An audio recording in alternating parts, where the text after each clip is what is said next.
Hello, hello, and welcome to Millionaires Are Made, where we believe you can grow and be a millionaire in all six aspects of health. We share tips on all of our episodes to improve your physical, mental, social, spiritual, intellectual, and your financial health, which is today's topic. We're focusing on your financial health and specifically banking. How can banking help improve my financial health? If you've never seen Millionaires Are Made, this is the show built on the fundamental belief that every person you meet knows something you don't, and there's something to be learned from everyone in this big, beautiful world. In the spirit of authenticity, we don't talk about tips or advice before the show starts. When we're in the green room, we just talk about the show schedule, and that's about it. So every tip and every answer to these questions that you hear is going to come directly from our guests. We have three awesome guests that are going to share some advice on how to improve your financial health with banking. Audience, we love you. This is an engagement show. Please comment, ask questions. We do take your questions and ask them live. So if you're curious about anything about banking and financial health, shoot them in any of the comments. We monitor all of it and we'll ask it live to our audience members. And if you, well, I know you do, but if you have a piece of advice that you want to share or any sort of expertise, please come be a guest. We love having anyone and everyone share their knowledge. That link is below, www.millionairesaremade.com. And if you're going through a little something right now, maybe you're lost spiritually, maybe you're a little broke, maybe you don't like your friend group and your social health is weak, whatever it is, shoot us a topic. We will go out and find three guests that have expert advice on that topic to help you get through your little hump in life and shine and grow as you should. Audience, if you like what we do, please help us keep growing. Subscribe, share, like, comment, send stars, whatever else, wherever you're watching us. Engaging helps us a lot. Definitely appreciate that a lot. And if you do want to have a little more one-on-one, I offer free coaching. I know most of our guests offer coaching as well. Link for my free coaching is being dropped right now. Would love to talk to you one-on-one and see if we can get you on a little path for some major growth. And without further ado, we are going to move into our show. I have been asked to start sharing my tips. I like to have the guests do theirs. So I might share mine at the very end, actually, in the round robin, so as not to have any sort of bias and keep it as authentic as possible. So first out, we're going to bring out Sarah Lee, who is coming out right now. Sarah, tell me who you are. Hello, Austin. Thank you for having me on the show. I am Sarah Lee, like financial cake with Sarah Lee. Everyone always makes that joke. I'm an author and a coach and a business owner. Author, coach, business owner, amazing. Do you have any advice for me? If I wanted to improve my financial health with banking, what piece of advice would you give me? Well, first of all, I would say understand how the banks make money, how they make money from your money. Hmm. That's the first thing I would say.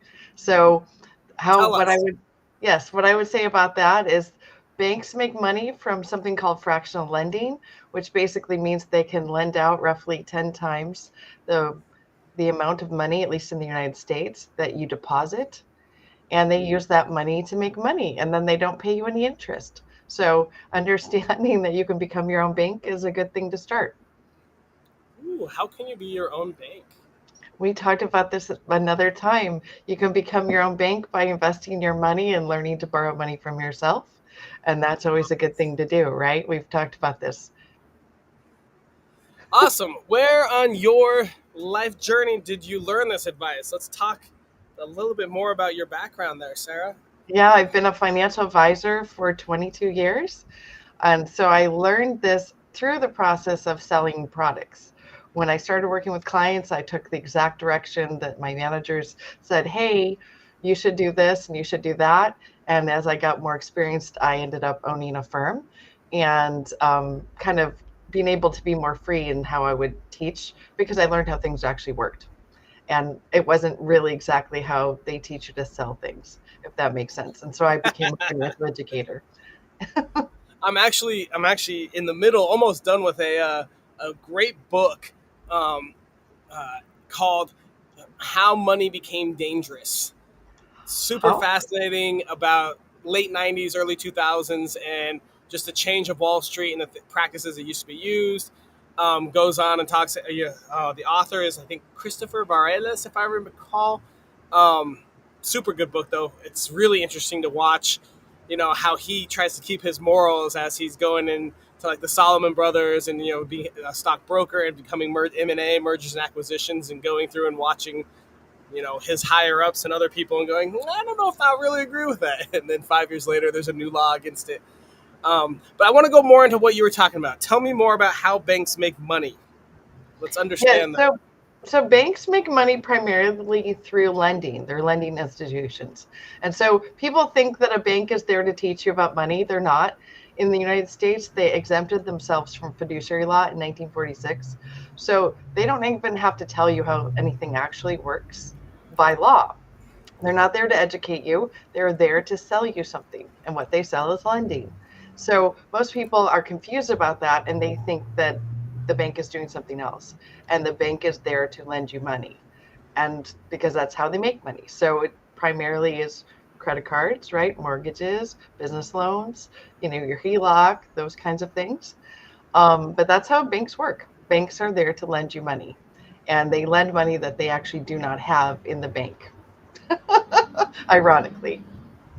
Ironically, Yes. lending air to make money. How did we get to this point? Well, we just shared the book right there.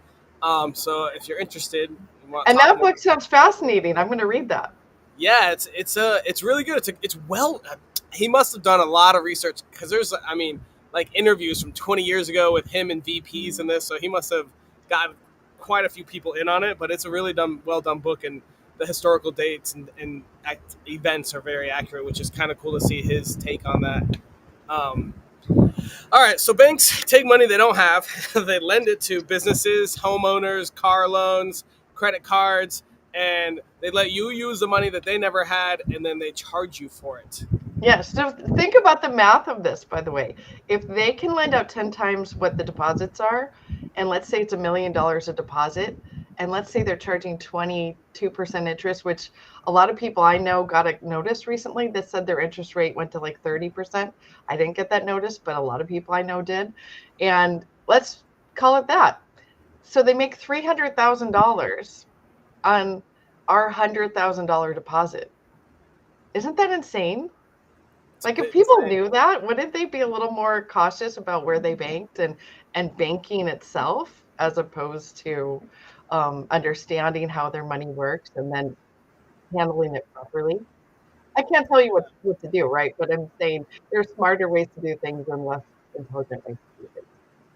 And then a lot of the bigger banks, if you, I mean, especially with this book, that's why I'm in on this. But if you go into like the bigger banks and crazier, more niche tools, they have agreements with like the Treasury and the government essentially, where they're the only ones that can really buy mass quantities of instruments. I guess is the word I will use, like bonds. They buy them and by the millions or billions, and then they're able to resell them as well, even to other banks, depending Yes, on. well, banks have something called an overnight rate also, so they do lend to other banks and other institutions.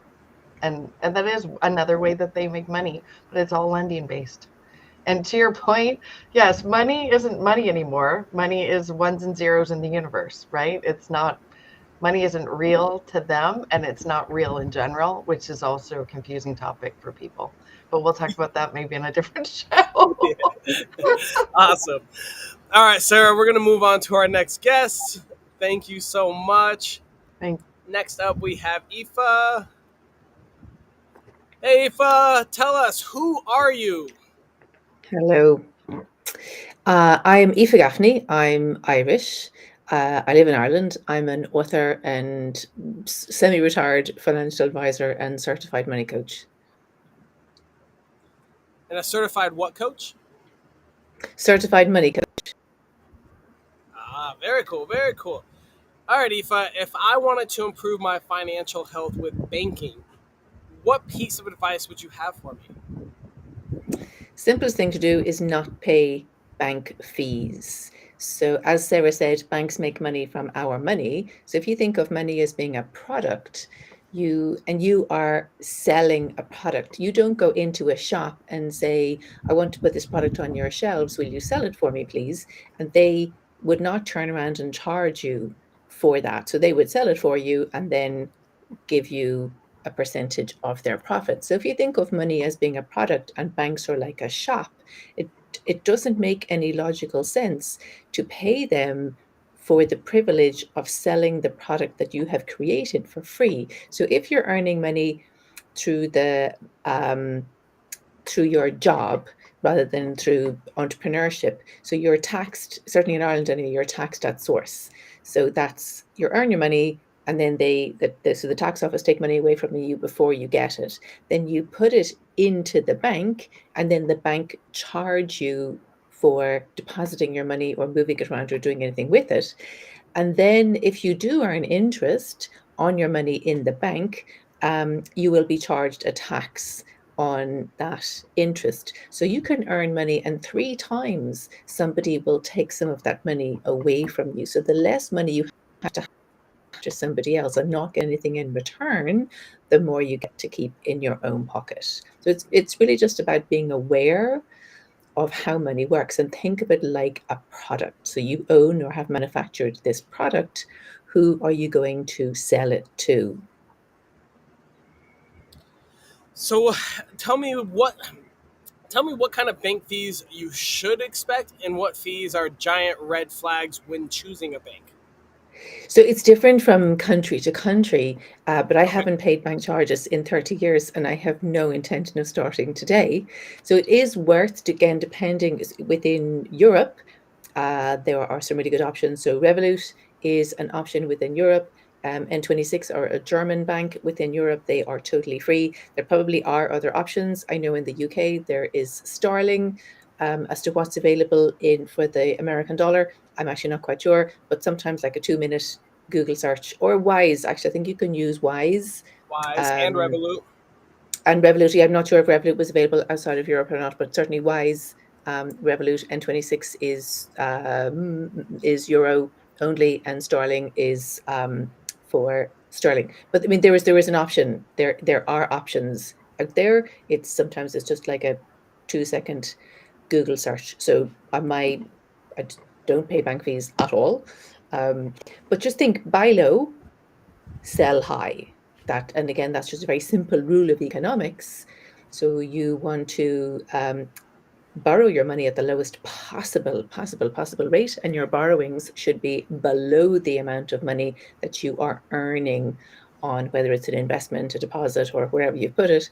Um, but your money should be earning more than you are paying on your borrow. Awesome. Well, that's great. Yeah, so definitely a big thing to think about is fees. I love how you put that as you're the manufacturer of the product. You should not be getting charged to sell your product. And many banks do like to do that. Effa, thank you so much. We're going to move on to our next guest. And next up, we have Sarah, round two. Sarah, who are you? Yeah. Hey, hello, everyone. My name is Sarah Jones. I have been debt free twice. Now I am a full time RVer traveling around the United States, going on our third year of traveling. And I am a money coach and I work with people who know they make good money, but they just kind of feel like they don't have anything to show for it. So, what I love doing is increasing financial literacy, helping people become more confident in their money so we can change their mindset, change their strategies so they're actually able to reach their financial goals quicker than ever before. All right. Well, it sounds like you might have some interesting information for me. If I wanted to improve my financial health with banking, what piece of advice would you give me? Yeah, I think my piece of advice is really using and understanding that banking is a tool for your finances. Banking is a tool for finances. All right, explain that for me. Yeah, so I think that much of the time, I certainly grew up thinking and being told that we had to use banks, and this is the bank that you use, and you just kind of take for granted. You don't ask questions, right? And I think what I've learned and what I try and teach other people is that I want you to go in and interview the banks. I want you to do your research. I want you to know what it is that you're looking for and how the bank, how their offers can actually benefit you so you are able to be reaching your goals. I think so much of the time we just take what they tell us as the end all be all, and the truth is we can ask questions. We can say, no, that doesn't work for me. We can negotiate. We can interview other banks. So really utilizing what it is that you're looking for and then going out and finding it in those different banking institutions. I love it. I love it. All right. Well, you told us a little bit about this, but where on your life journey did you learn this information? Yeah, I don't think there was like a defining point, but when we were on our second debt-free journey, I really started to take a look at like how can we be improving here? It's not just about becoming debt-free, but it's really about becoming really confident with our money and using it so our money is actually working for us. And I really started to take notice of, interest rates that we were charging and different offers. And I'm like, wait a minute, if I'm going to put my money in a bank, right, then I want it to be working for me. And so I started Yes. doing this research and I really started looking at, what are the programs? What are different offers that banks have? There's differences between credit unions versus online banks versus community banks, right? Versus the big conglomerates, right? And so really just researching and seeing what each offers and how that can benefit me. And by doing that, it really opened my eyes to how I could be using my money to work for me, but utilizing banks as that tool, that vessel to make that happen. All right. We've got a little question from an audience. We'll see if we can answer that for them. I'm unclear as to why they would offer me a bank service at no cost. Could you please clarify, guys? Do you want to take this, Sarah? Sure. So I think that there's always a cost involved. You might not, they might pose it as no cost. But in my experience, there are services, and I work with a lot of solopreneurs and small business owners that think that they have to have these business accounts and they just assume that there's going to be fees involved with their business accounts. And I encourage them to look for banks that offer business accounts with no fees. That is available. It is possible. Yep.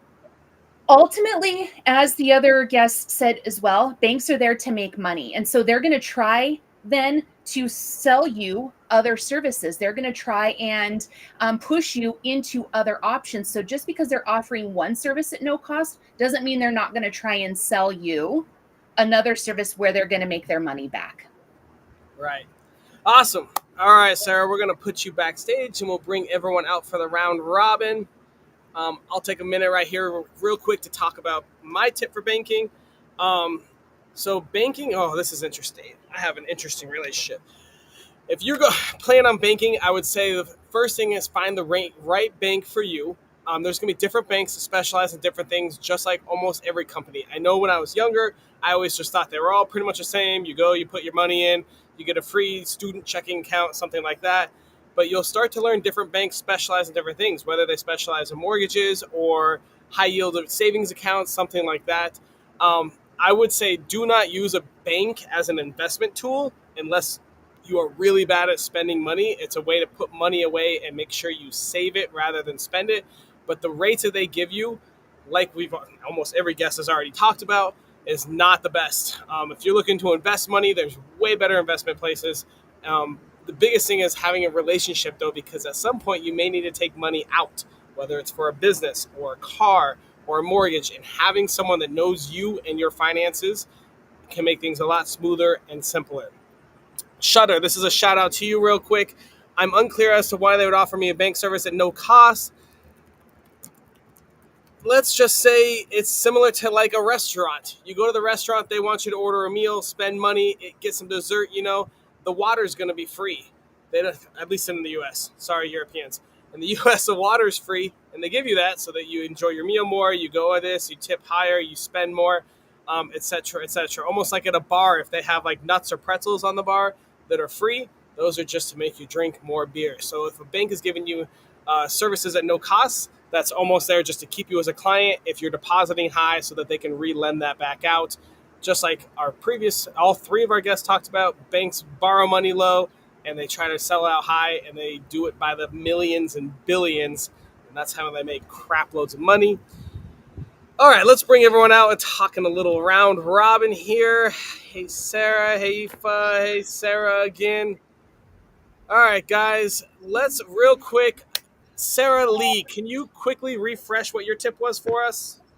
My well, I would say this. My new tip, just as a heads up, to also just to keep adding to this, is budget. If you're going to put money in the bank, don't pay those fees, because a lot of people, one of the reasons that there's free banking is because they know people don't know, they're not financially literate. They don't know how to budget or have a spending plan. And so a lot of times they know they're going to catch you on fees, right? And if they don't catch you on fees, they're going to catch you in loans. So that's my tip, is budget. Aoife, what are your thoughts on her tip? Absolutely. Make a spending plan. So make a plan and spend the plan. Definitely. And so many people, their spending is based on what is in the bank or what is on the card, rather than it is in that envelope, jam jar category, whatever you want to call it. So absolutely make a spending plan. And it's flattered because it's yours. But do spend your plan, not your bank balance. Yeah, I like that. And Sarah Jones, what are your thoughts on her new tip? Threw me for a loop there with a new one, but no, I love it, because I think that that's what provides the roadmap going forward for everyone, right? Having that plan, having it laid out, knowing what it is that you need to do next, it allows you to go into the banks and use them as wisely as possible, right? And so having that clarity for yourself, you then are able to use the banks to best benefit you and not pay those fees. All right, we've got our first question from the audience. We have two right now. We'll do one. So this is going to be, how can I avoid late fees on my credit card or loan payments? Do I need to change my bank? Let's talk about late fees. Who wants to go first? We can't have dead air, you. I would just say, yeah, automate everything. So as much as possible, put things on automate as much as possible, and then do a daily check-in with money. So money is a friend. You don't ignore your friend and then say really mean things about them behind their back. So 30 seconds, 10 seconds, 11 seconds is better than 10. Do a daily check-in. So in the morning when you're having your coffee, check your credit card, check your checking account or current account, whatever you call it. Take 2 minutes, 3 minutes to just, okay, am I on track? And then just write in your diary a few days before a bill or a payment is due, and make sure that the amount of money is actually in the bank, so when that automated payment comes out. So all of my payments are automated because I'm too forgetful and genuinely would forget to pay things. Everything's automatic, happens by magic, and then no late fees. I love what you just said there. Is money is your friend, and have a better relationship with it. And I think that's something that is slowly changing. But as kids, we're built like not to talk about money. You don't ask people how much they make. You don't ask them this or that. Which I like that you brought that up. I mean, money. You should be looking at your money. I mean, daily, like you said, if not daily, at least weekly, and checking in on your bank account, checking in on your credit cards, making sure that everything's going smooth. And while these are big corporations, maybe you don't want them anymore and you have to quit your cancel your credit card or something of that sort. But I do like that you said that. That's a huge point. Is be a better friend with your money than you probably are right now. You guys ready for another question? We're ready. I can I make one little comment about this? Yes, of course. Is that if you have a plan for your money, One of the things that isn't really taught in schools anymore, but it's something that we focus on with, like, we have classes for little kids, is we teach a type of accounting that they used to teach in school. And the issue is when you have your budget for the year or your spending plan for the year, if you have a future debt and you have money that comes in, you don't have that money really because you have a future debt. So becoming more financially literate is one of my other thoughts on this, is how do you avoid it? By actually learning how to do your spending plan properly and stick to it. Just as a heads up, that's what I think about her tip. Yes. All right, next question.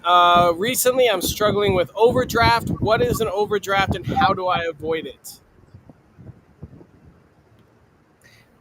Well, I'll jump in here and say that overdraft is a fee that you are charged by spending more money that you had in your account. So you've spent more than your balance. And so I work with a lot of people that actually struggle with overdraft fees, and a lot of times it actually happens because automation. They've got payments set for automatic payment, right? So they've automated, but yet they didn't have the money in the account to cover those expenses first. And so I like to say and teach people that it's all cyclical, that creating your money plan and knowing when your money is coming in gives you the information you need then to know when you're going to pay your expenses, right? And so having the plan in place, knowing when you've got money coming in and then when you're going to pay those expenses, because I think sometimes we forget we have a lot of choices when it comes to when we're paying our bills, right? And when we're paying our expenses. Just because something is due on the 20th doesn't mean you have to pay it on the 20th. You can pay it on the 10th, right? And so understanding when your money is coming in gives you the ability to make the choices on when you're paying those expenses. And so that's how you avoid it, is by having a good plan in place and really looking at how your money flows through your account. Awesome. Very well said. Very well said. All right, we have a comment. I believe people need to educate themselves about financial matters. We often receive money and spend it without fully understanding how to manage it properly. Do you guys all think that everyone in this world should have a bank account? That's a tricky question because I can't say everyone should do anything, first of all. And second of all, there's cultures that use barter systems, then they don't need bank accounts because they trade. And so I think I don't want to get into fiat currency and all those fun things right now, but we could get into that. But I think bartering's okay. So I don't know. What do you guys think? Yeah. And the banks to your every move. Use the bank as a cash and send the cash.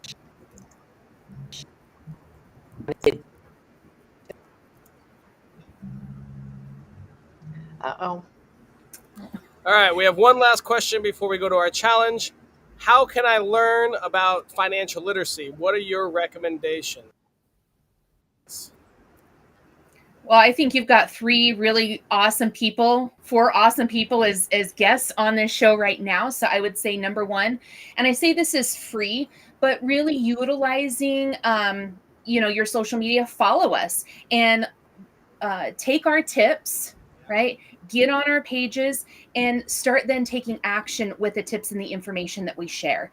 I think a lot of times people get stopped because it can feel overwhelming. So find people that you resonate with, find people that you feel like, wow, they actually feel like I could learn something from them. They're not blowing it up. They feel trustworthy.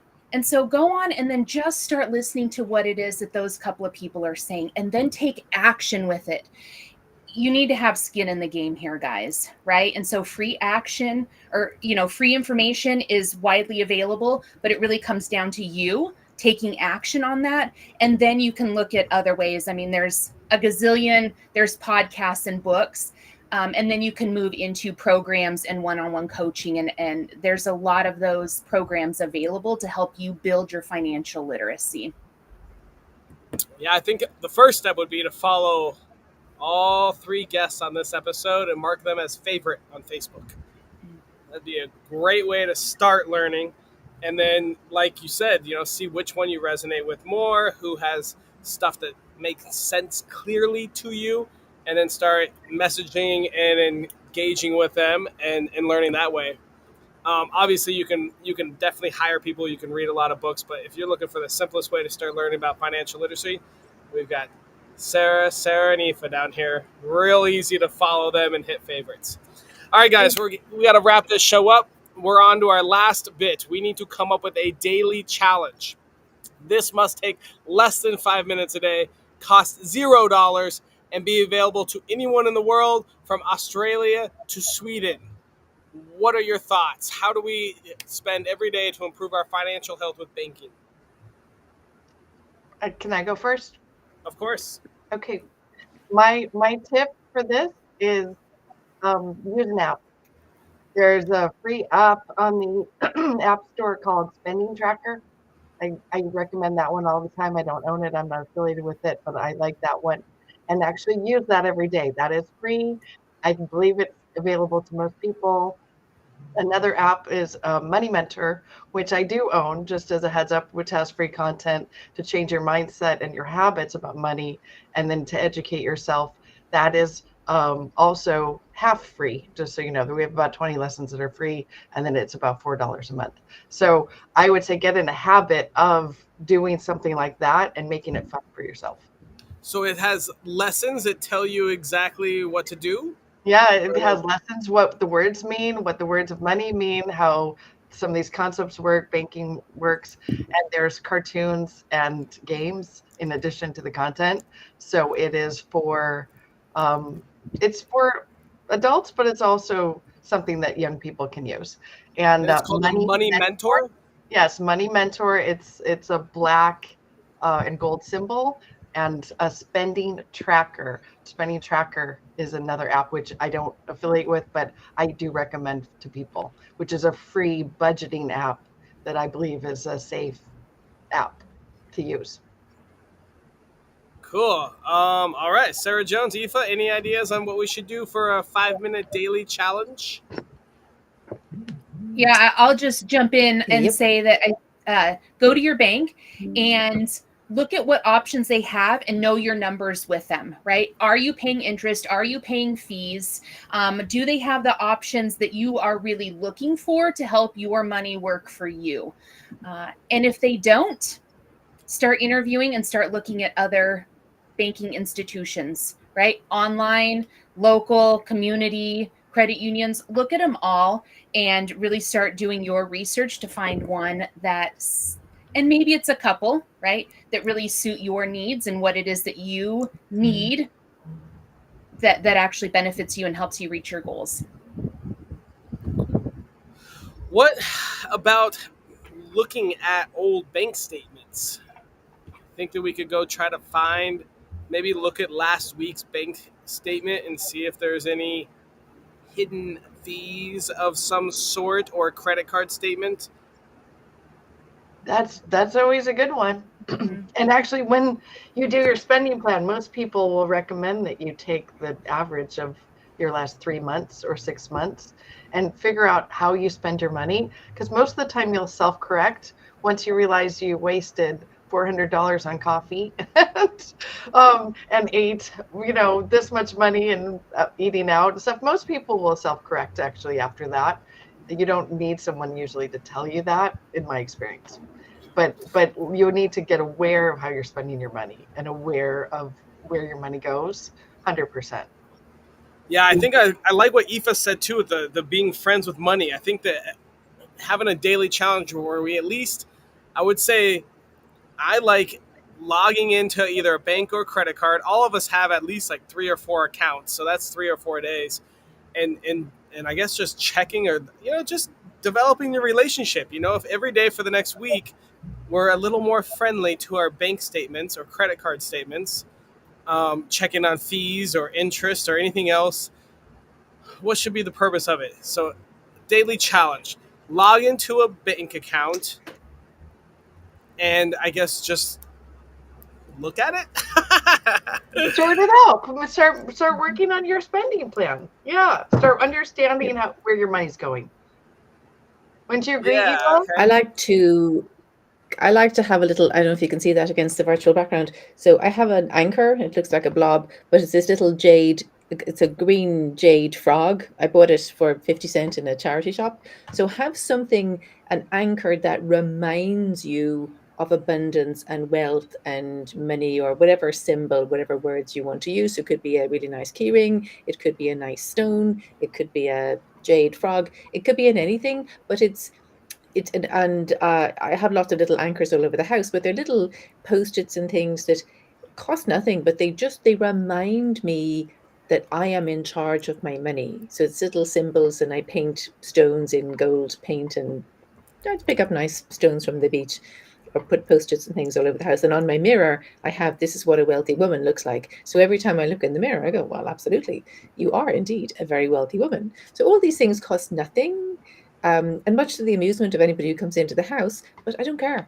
I don't care, because these are my symbols, and to remind me that I am truly a wealthy and abundant person. And, those terms mean different things to different people. All right, I love that. So let's log into our bank account, check one of our past week's transactions, and it's very rudimentary. Look for fees, look for charges, look for 75 coffee charges that you may not need. Whatever it is, let's just get looking at it. And then I love what Aoife just said. Remind yourself 5 times that you are in charge of your money. So force ourselves to go look at our bank account, examine it, see if there's any glaring red flags, learn how to look at a statement if you haven't looked at your bank anytime recently, and then remind yourself that you're in charge of it. And I think that sounds like a great daily challenge, right? Absolutely. Awesome. Well, thank you guys so much. I'm going to put you all backstage and wrap it up. What a great episode that was. Dang, I hope you guys learned a lot about banking. Thank you again so much for watching Millionaires Are Made. Ooh, that was a good show. Hopefully you guys enjoyed it. We've got 4 awesome sponsors to go over. First off, we have Sarah Jones herself, helps people master personal and business finances to build stable foundations. Definitely go check her out. She lives in an RV full-time with her husband, does podcasts, and teaches people how to be financially savvy. What an awesome, cool life she has built for herself. So go check her out. Next up, we have Craig Satofsky. Craig is amazing. He's a human behaviorist and mentor, helps entrepreneurs discover their true identity, purpose, and achieve growth in business and life. Craig Satofsky, please check him out.com. And we also have Jen Gray, who's host of Be Genuine with Jen podcast. She helps small businesses thrive as the agent with benefits. Connect with her today. And last but not least, we have Josh Perry, who is also a co-host on this show. Resilient leader, inspiring others to overcome challenges with determination, and he guides them to reach their full potential. He's also on my board of directors. Super awesome guy. Go check him out. Hopefully you guys had an awesome time watching this.